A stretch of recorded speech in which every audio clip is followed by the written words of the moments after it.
दोस्तों नमस्कार, मैं भीम। आप देख रहे हैं मेरा YouTube चैनल बी आयुर्वेद ज्ञान। दोस्तों आज के वीडियो में मैं बताने वाला हूं विवाह मुहूर्त पर विचार। दोस्तों नाम से कुंडली मिलान कैसे करें। तो दोस्तों कुंडली मिलान विधि बताने से पहले मैं आप लोगों से रिक्वेस्ट करूंगा कि वीडियो को पूरा देखें, स्किप करके ना देखें। नहीं तो दोस्तों विधि क्या है और पूर्ण रूप से मैंने वीडियो में क्या बताया है ये आपको समझ में नहीं आएगा। फिर आप मुझे कमेंट करेंगे कि वीडियो समझ में नहीं आया। तो इसलिए बोलता हूं दोस्तों, वीडियो को स्किप करके मत देखना, वीडियो को पूरा देखना ताकि वीडियो अच्छी तरह से समझ में आ सके। और दोस्तों जो मेरे चैनल पर नए व्यूवर्स हैं उनसे मैं रिक्वेस्ट करूंगा कि मेरे YouTube चैनल को सब्सक्राइब कर लें और ऑल पर सेलेक्ट कर लें। इससे होगा क्या दोस्तों, जब भी मैं मेरे चैनल पर नए लेटेस्ट वीडियो अपलोड करूंगा तो नोटिफिकेशन आपके पास पहुंच जाएगा और आप वीडियो देख पाएंगे। दोस्तों आपका ज़्यादा समय नष्ट ना करते हुए मैं चलता हूं डायरेक्ट वीडियो के टॉपिक पर। तो दोस्तों सुखी वैवाहिक जीवन के लिए कुंडली मिलान के बाद विवाह मुहूर्त का निर्धारण किया जाता है। विवाह मुहूर्त जन्म नाम के आधार पर ही निर्धारित किया जाना शास्त्र संबत के अनुसार माना गया है। यदि जन्म नाम मालूम ना हो तो बोलते नाम से भी विवाह मुहूर्त निकालने की परंपरा रही है। विवाह मुहूर्त निर्धारण में वर का सूर्य बल तथा कन्या का गुरु बल और वर और कन्या दोनों का चंद्र बल चारणीय विषय रहा है। सूर्य 3, 6, 10, 11वें भाव में शुभ फलदायी माना गया है। 1, 2, 5, 7, 9वें भाव में स्थित सूर्य को पूज्य और 4, 8, 12वें भाव में सूर्य को श्रेष्ठ माना गया है। गुरु 2, 5, 7, 9, 11वें भाव में शुभ, 1, 3, 6, 10वें भाव में पूज्य और 8, 4, 12वें भाव में अस्वीकार माने गए हैं। चंद्र 4, 8वें भाव में नेक्स्ट होते हैं, कुछ श्रेष्ठ होते हैं। कुछ आचार्यों के मत में 12वां भाव चंद्रमा ग्रह है। वर और कन्या के वयस्क होने पर केवल चंद्रमा शुद्धि देखकर ही वैवाहिक नक्षत्र में विवाह करने का उल्लेख भी देखने को मिलता है। शास्त्रीय दृष्टि से दिन में विवाह करना शुभ एवं शास्त्र संबात रहा है। पूर्व में रात्रि विवाह का प्रचलन तो विदेशी आक्रांताओं के भय से शुरू हुआ था, आजकल यही परंपरा चल निकली है। त्रिबल शुद्ध वैवाहिक कार्य में त्रिबल शुद्ध देखने के लिए आजकल पंचांगों में सारणी दी होती है। यदि राशियों के आधार पर सूर्य, चंद्र और गुरु तीनों की ग्रह शुद्ध हो तो वैवाह मान्य होता है। और यदि कोई ग्रह पूज्य है तो सबसे पहले उस ग्रह की शांति एवं पूजा के साथ उस ग्रह की प्रतिदिन वास्तु का दान आदि करने के बाद ही वैवाहिक कार्य आगे बढ़ता है।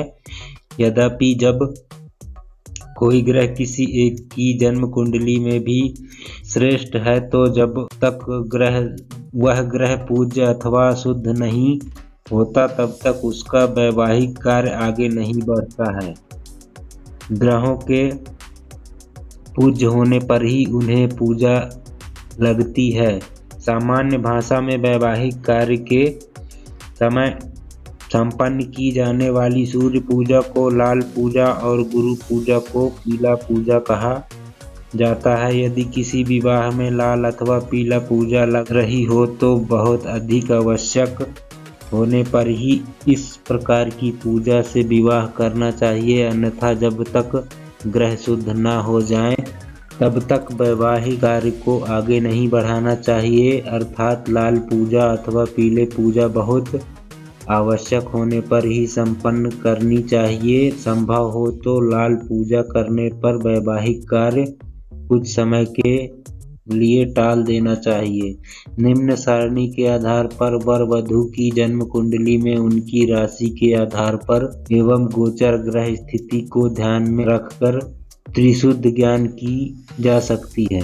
वर की राशि से सूर्य शुद्ध 3, 6, 10, 11वें, पूज्य 1, 2, 5, 7, 9, श्रेष्ठ 4, 8, 12। कन्या की राशि से गुरु 2, 5, 7, 9, 11 शुद्ध, पूज्य 1, 3, 6, 10, श्रेष्ठ 4, 8, 12। वर व कन्या कर राशि से चंद्र 3, 6, 7, 10, 11वें भाव, पूज्य 1, 2, 5, 9, 11वें भाव, श्रेष्ठ 4, 8। विवाह मुहूर्त विचार।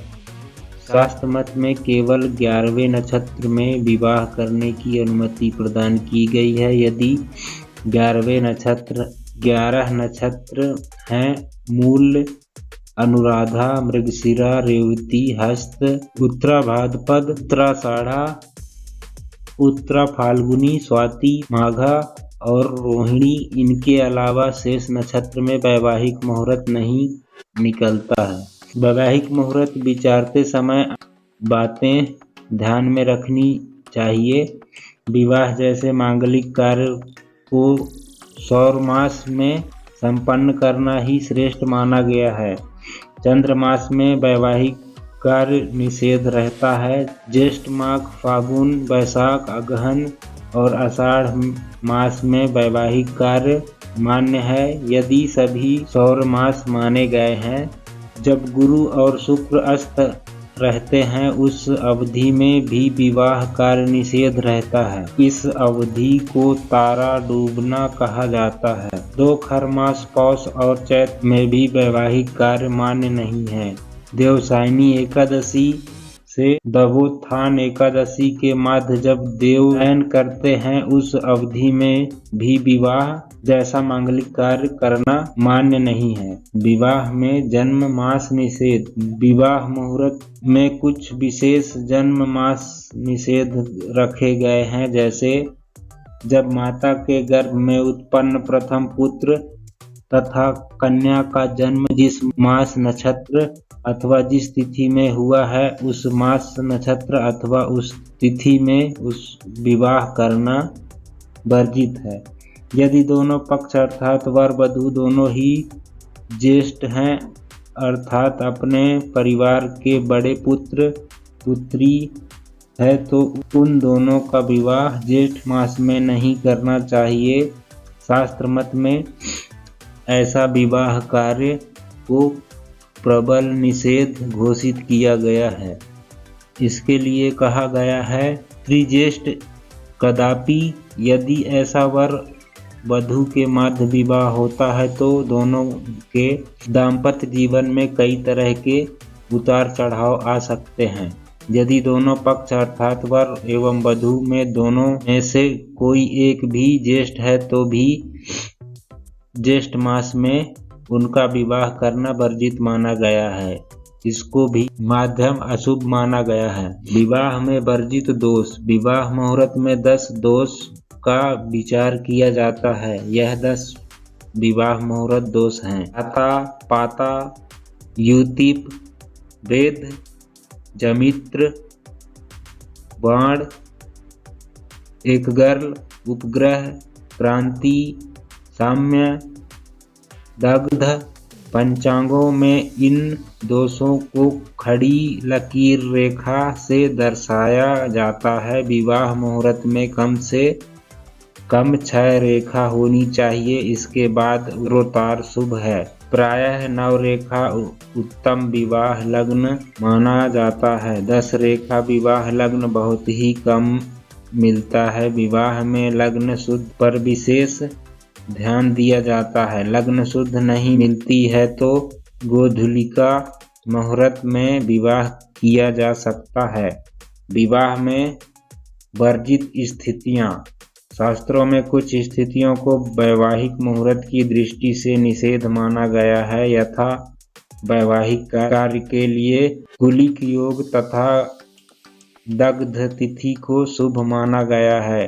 कुलिक तिथि अर्थात रविवार के आगे दिन गिरने व समाप्त तिथि से वापसी को, षष्ठी मंगलवार को पंचमी बुधवार को चतुर्थी, गुरुवार को तृतीया, शुक्रवार को द्वितीया तथा शनिवार को प्रथम तिथि पड़ने पर विवाह मुहूर्त शुभ नहीं माना जाता है। इसी प्रकार दग्ध तिथि अर्थात सूर्य यदि गुरु की राशि अर्थात मीन अथवा धनु में हो तथा उस दिन तृतीया तिथि पड़े तो दग्ध तिथि कही जाती है। सूर्य वृष अथवा कुंभ में हो तथा तिथि चतुर्थी मेष अथवा कर्क में, षष्ठी तिथि कन्या अथवा मिथुन में, अष्टमी तिथि वृश्चिक अथवा सिंह में, दशमी तिथि तथा मकर अथवा तुला में सूर्य हो व तिथि द्वादशी पड़े तो उसे भी दग्ध तिथि ही माना जाता है। वैवाहिक कार्य में तो दोस्तों वीडियो यहीं तक था। वीडियो पसंद आया हो तो लाइक और अपने दोस्तों में शेयर कीजिए। वीडियो यहां तक देखने के लिए धन्यवाद। फिर मिलेंगे किसी नेक्स्ट वीडियो में नेक्स्ट टॉपिक में, तब तक के लिए धन्यवाद दोस्तों।